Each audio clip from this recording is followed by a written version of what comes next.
I am Dr. Subroto Sil from Kolkata, specifically from the Barasat region.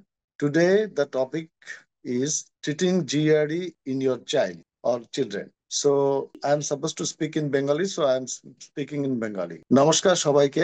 আজকের আলোচনার বিষয় হলো আপনার শিশুর জিআরডি চিকিৎসা ও ব্যবস্থাপনা। জিআরডি বা গার্ড গ্যাস্ট্রোএসোফেজিয়াল রিফ্লাক্স ডিজিজ হচ্ছে এক ধরনের হজমজনিত সমস্যা, যেখানে পেটে থাকা খাবার বা অ্যাসিড উপরের দিকে উঠে এসে গলার কাছে পৌঁছে যায় এবং অনেক সময় বাচ্চাদের মধ্যে এর লক্ষণগুলো স্পষ্টভাবে বোঝা যায় না। চলুন ধাপে ধাপে বিষয়টি বোঝার চেষ্টা করি।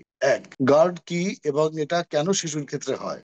গার্ড তখনই হয় যখন শিশুর পাকস্থলীর অ্যাসিড নিয়মিতভাবে খাদ্যনালীতে উঠে আসে। এটি সাধারণ রিফ্লাক্স থেকে ভিন্ন, কারণ এতে বারবার রিফ্লাক্স হয় এবং অস্বস্তিকর কিছু উপসর্গ তৈরি হয়। শিশুদের গার্ড হওয়ার কারণগুলো হতে পারে: এক, খাদ্যনালীর নিচের স্ফিংটার ভালোভাবে বন্ধ না হওয়া, বেশি দুধ খাওয়ার পরেই শুইয়ে দেওয়া, পেটে চাপ পড়া এবং বয়স অনুযায়ী খাওয়া দাওয়ার পরিবর্তন। 2 নম্বর, শিশুর গার্ডের লক্ষণগুলো কি কি?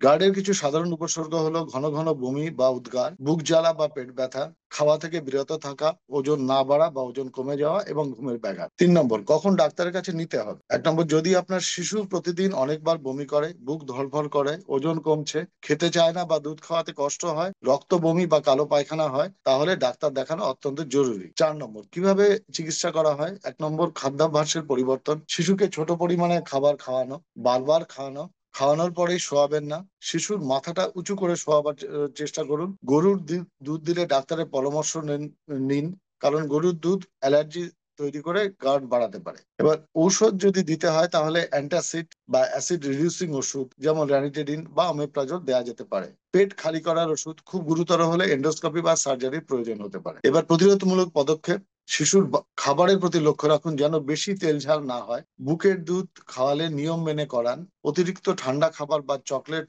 এড়িয়ে চলুন। নিয়মিত ওজন বা পুষ্টি পর্যবেক্ষণ করুন।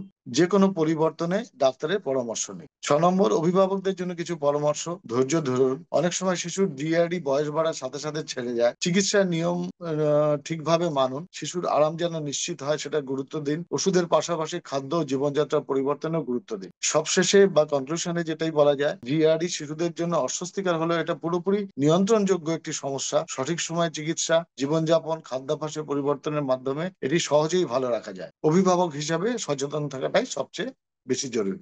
নমস্কার।